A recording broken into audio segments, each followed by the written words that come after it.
Olá, amigos. Eu sou Kleber Flauzino, pastor da Igreja do Brasil para Cristo em São José dos Campos. Ao meu lado, meu amigo, meu irmão, pastor Enoque Caló, que é um especialista na área de finanças, um homem de Deus, uma pessoa altamente capacitada por isso, e nessa área tem feito grande sucesso, e hoje nos dá o privilégio de mais uma vez estar conosco aqui falando sobre coisas importantes. Pastor, bom dia, boa noite, boa tarde, boa madrugada para quem vai nos assistir nesses horários. Olá, tudo bem? Como que vocês estão? Como que estão os seus números? Pois eles dizem muito sobre você. Sou Enoque Caló, congrego ali com o pastor auxiliar no TBC Jacuí, com o pastor Isaías Soares. Já estamos na denominação já há um tempo, já não vou contar aqui o tempo, senão você vai descobrir a minha idade, né? Mas ainda é um problema em falar a minha idade, 51 anos de idade, casado com a Miriam, pai da Giovana e do Eduardo, e militando na área de finanças já há algum tempo, né? Publicando agora meu terceiro livro, O Privilégio de Contribuir. Opa! E logo, logo estarão nas melhores livrarias, né? Um livro da Editora do Brasil para Cristo, lançado juntamente com o pastor Luiz Ander e o pastor Walter Bastos e alguns amigos, Alex Paulo e Lutemberg, que é um livro feito a 8 mãos, que esse foi tão bacana. E é isso, pastor, estamos aqui para poder aliviar as cargas financeiras das pessoas, né? Você Maravilha. sofre financeiramente? Por que você sofre financeiramente? Você anda tão pesado? Por que você anda tão pesado? Né? Se o fardo de Jesus diz, meu jugo é suave e meu fardo é leve. Ok, forte, hein? Pastor, a igreja hoje está mais ou menos generosa? Pastor, assim, eu não tenho um dado estatístico global, mas a gente consegue ter alguns extratos com amigos, né, que eu conheço, que a gente conversa. Faço bastante consultoria financeira para alguns pastores também que me procuraram e me procuram. E eu vejo o desafio deles em relação, assim, de conseguir, às vezes, um valor específico para um projeto específico, de uma reforma, de uma construção, sabe? Por quê? A gente tem essa dificuldade, às vezes, de ter essa liberalidade em relação aos recursos financeiros.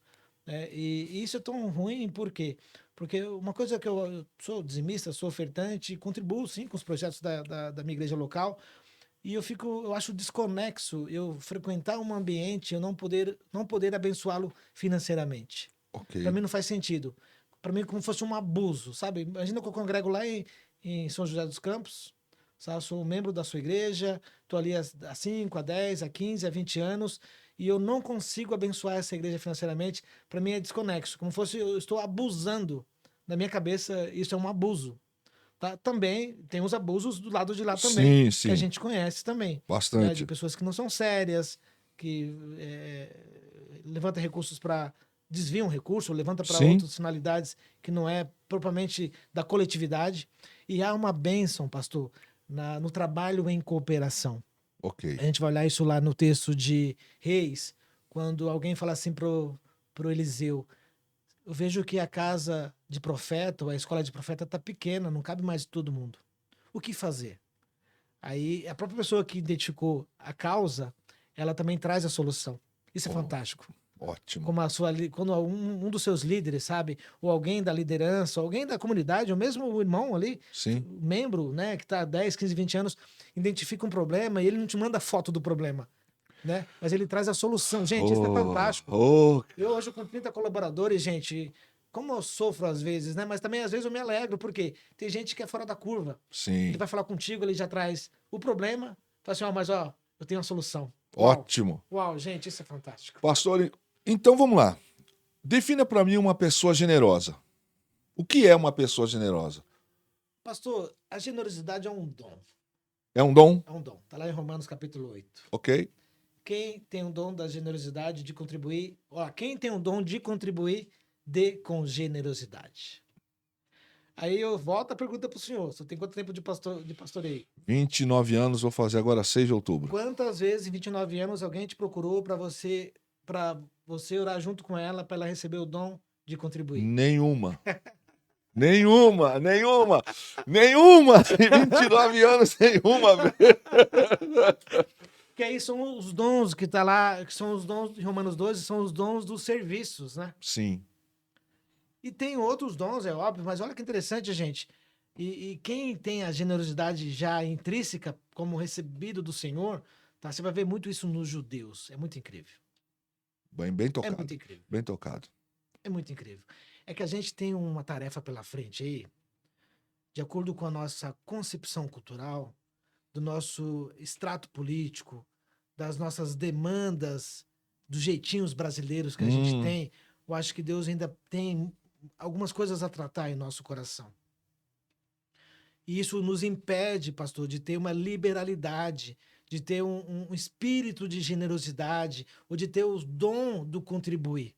Tá? E eu até desafio você que está nos ouvindo aí a pedir para Deus te dar esse dom. Se há em você uma trava, um bloqueio, um aprisionamento em poder abençoar um terceiro com recursos que Deus te deu, seja financeiro, seja conhecimento, seja sabedoria. Mas vamos falar de dinheiro. O negócio é o dinheiro. Por que, que a gente tem tanta dificuldade de abençoar um outro financeiramente? você já foi abordado por alguém que te pediu, ore por mim, eu tenho dificuldade de ser generoso? Não, Não? também não. Identificou. Identifica. Sim. Uma pergunta, pastor Enoque. Eu tenho a minha percepção do assunto. Eu sei que existem pessoas que não dispõem de muitos recursos financeiros e bens e que são extremamente generosas, como tem gente na mesma condição que é gente de mão fechada, que sempre reclama e etc. Como do outro lado tem gente também que tem, mas se recusa a ser uma pessoa generosa. Dentro disso que nós falamos, essa classificação que o senhor disse agora há pouco de dom, que generosidade é um dom, e eu disse ao senhor que em quase 29 anos de pastoreio, até hoje ninguém me procurou para orar nesse sentido, o senhor tem percebido uma evolução ou regressão da humanidade nesse princípio? Pastor, isso é um todo, né? A gente tem vivido um tempo de muito egoísmo, Sim. sabe? De muito isolamento. Quer ver um movimento que aconteceu depois da pandemia? Não sei, o senhor possivelmente não tem filhos adolescentes, né? Mas não sei se eu tenho netos Já 4 adolescentes. netos, Adolescentes. tudo bebê. Não, mas, Os meus filhos casados ah. e 4 netos. Então, mas você que tem filho adolescente aí entre 9 a 24 anos, que a adolescência vai até 24 anos, quanto tempo seus filhos ficam dentro dos quartos? A gente perdeu a mesa, pastor. Perdeu a mesa. A gente perdeu a mesa. A mesa é o maior exemplo de prosperidade, provisão e de E relacionamento. fatal. Deus falou isso, inclusive, no Velho Testamento, muito forte. Sim. Sabe, eu passei por um psicanalista 3 anos, muito bom, em Mogi das Cruzes, indicado por um pastor do Brasil para Cristo, Fábio Júlio, que me indicou. E foi tão bom para mim. Mas eu cheguei à conclusão, hoje eu estou estudando psicanálise para entender também esse negócio. Tentando fazer as pazes com Freud. Tá difícil, mas eu tô ali lutando, me esforçando bastante. Mas sabe uma frase que eu cheguei à conclusão, pastor Kleber Flauzino? Se nós tivéssemos mais tempo de mesa, a gente teria menos tempo no divã. Vou Uau! repetir. Se nós tivéssemos mais tempos de mesa, e a mesa é isso aqui, ó, não precisa de ter muita coisa. É o olhar, é o face to Isso. face, é o tocar, É. é o te ouvir, é eu te escutar, é eu escutar a sua dor, escutar as suas dificuldades. E elas são. Hoje mesmo eu estou passando por uma dificuldade específica Sim, em relação ao ministério. sim, Né? E um desafio para vocês. grande. Mas quem está disposto a sentar à mesa, a escutar, antes de julgar, não sei o que vai fazer, tem dúvida, chama para conversar. Se a gente tivesse esse tempo de mesa com as pessoas, eu acho que a gente estaria mais saudável emocionalmente e espiritualmente. Só que a gente perdeu o tempo da mesa. Pastor Enoque, nós tivemos uma série lá na igreja de uns 3 meses sobre cultura da mesa. Uau. E foi assim, algo que impactou a igreja. Se eu tivesse que fazer uma resenha de tudo isso, é na mesa que você olha para o filho, a esposa para o marido, para o avô, para o irmão, e fala assim, me passa a manteiga, Sim. me passa a salada. Mas você olha no olho, Sim. me passa a concha, me passa a escumadeira. Uau. Isso gera relacionamento. Perfeito. E isso é saúde emocional, saúde assim, familiar, é algo assim fantástico, mas perdemos isso. E por que perdemos? Casamentos vão mal, não só por causa disso, mas nesse tópico, a relação filiação, paternidade, maternidade, a questão amorosa, o aparelho eletrônico que vem para a mesa. eu entendo que meia hora de mesa real, ele é sucesso Uau. do que 2 horas, alguém com celular aqui, outro ali. Repare bem, pastor, você vai num restaurante, numa pizzaria, eu fui outro dia com a Fernanda, e eu fiquei olhando, um casal, novo ainda, percebia, ele com o celular, a esposa com o celular e o bebê com o tablet. Nossa. Eu fiquei olhando aquilo e falei, presta atenção, ó, eles não estão se falando, de vez em quando um falava pro outro, sim, tal. Meu, por que saiu de casa?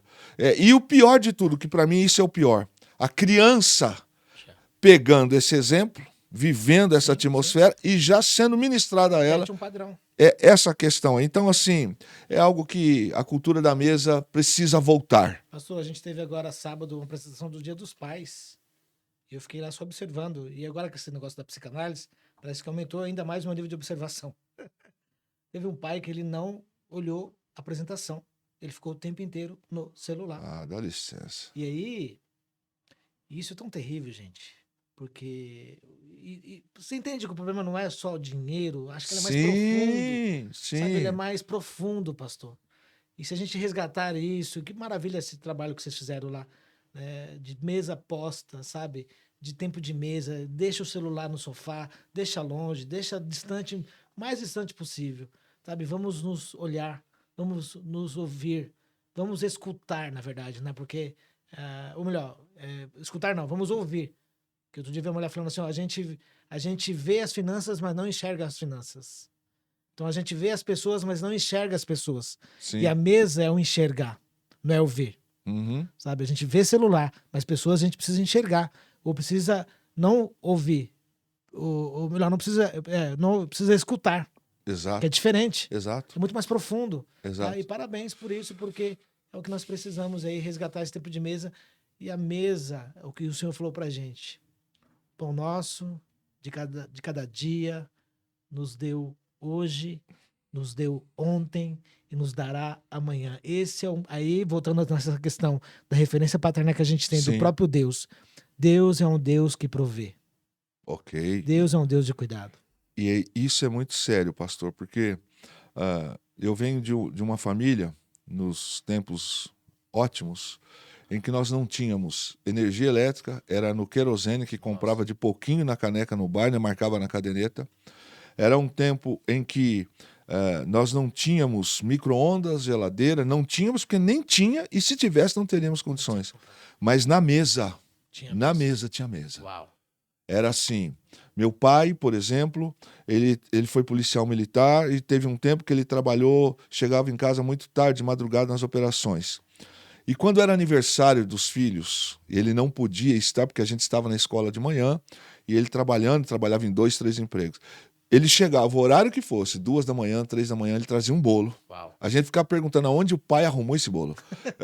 Não tinha sodier, né? Não tinha sodier, coisa boa. E, olha, estamos fazendo propaganda. Patrocina a gente aí. Dá uma força para nós aí. E aí ele acordava todo mundo. A minha mãe falava, Pedro, ele falou, acorda os meninos. Uau. Acordava todo mundo, a gente cheio de sono e bocejando. E ele falava assim, acorda, é aniversário do seu irmão hoje. É aniversário da sua irmã. E era o horário que dava pra gente estar junto e pra ele estar junto. Ele sempre cravou essas coisas. E hoje, a minha esposa fala, você é muito festeiro. Eu sou. Datas assim são importantíssimas. Celebração. Eu celebro. O termo correto é eu celebro. Vida na vida. Uau. Se não tem vida na vida, é prejuízo, é fracasso. Mas olha que fantástico isso que o senhor acabou de falar, né? Quanto isso marcou a sua memória. Uhum, muito, sabe? Muito. Sabe por quê? É um pai, mesmo com toda a dificuldade de trabalho excessivo, mas não deixava passar batido. Nunca. Isso aí eu falo assim, pastor, uma frase que eu tenho usado. Pais, você precisa estar presente em todos os ritos de passagem dos seus filhos. Ritos de passagem. Pastor, isso é muito sério. Entende que quando a gente vai falar de dinheiro, eu falo, pode falar, tem um livro escrito sobre dinheiro, mas o problema nunca foi financeiro.